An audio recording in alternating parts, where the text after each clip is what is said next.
Harka fuunee akkam jirtu kabajamtoota daawwattoota keenya kun oduuwwan gurguddoo tibbanaa biiroo kominikeeshinii Oromiyaatiin dhiyaatudha.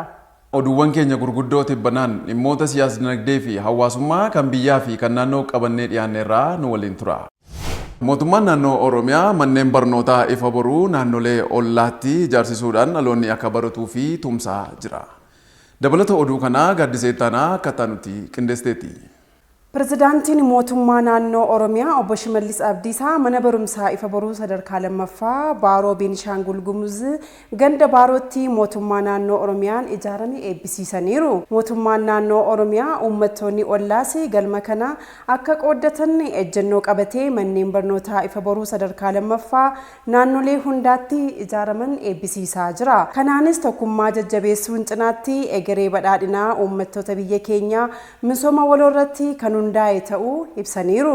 Akkasumas hojiin ijaarsa biyyaa obbolummaa sabootaa fi uummattoota biyya keenyaa bu'uuraalee misoomaa hidhata hawaas dinagdee cimsaniin deeggaramuu akka qabu Pirezidaanti Shimallis ibsaniiru.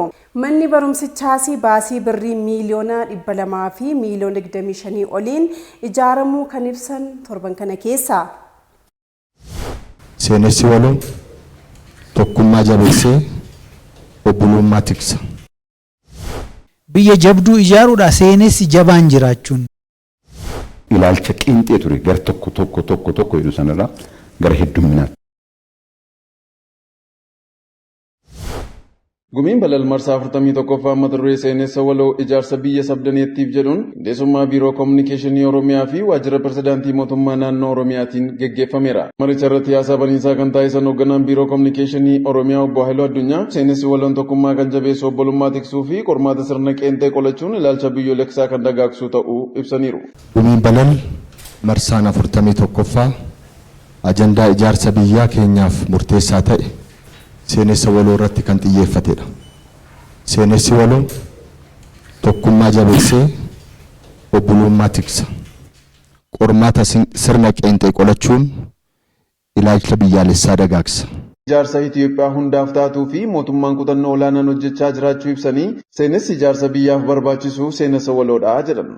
Itoophiyaan biyya hundaaf hundarraa hundaan ijaaramaa jirtu akkasumas kan hunda fakkaattu hunda tajaajiltu haqa hundaas eegdu akka taatuuf mootummaan kutannoo olaanaadhaan hojjechaa jira.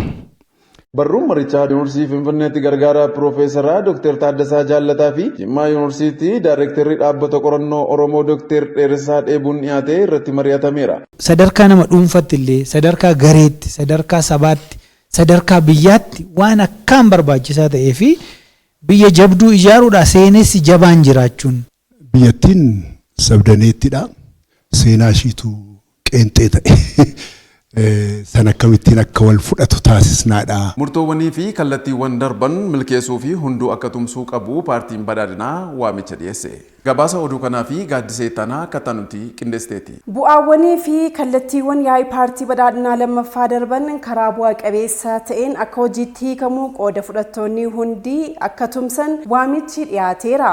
Konferensiin uummataa kutaalee hawaasaa garaagaraa 31,766 hirmaachuun magaalota 24 keessatti ta'ame milkiin xumuramuu Pirezidaantiin itti aanaa paartii badhaadhinaa obbo Adam Faaraa ibsaniiru. Bu'aawwan waggootan darban keessatti galmaanis ta'ee dhimmoota yeroo itti aanu sirrachuu qaban irratti mariin taasifamuu ibsaniiru. Keessattuu dhimmoota nageenyaa, qaala'insa jireenyaa, carraa hojii uumuu, kenna tajaajilaa bu'uuraalee misoomaa fi kanneen biroo irratti ka'aniif deebiin madaaluu kennuuf paartiin badhaadhinaa kutannoo olaanaan kan hojjetu ta'uu himaniiru.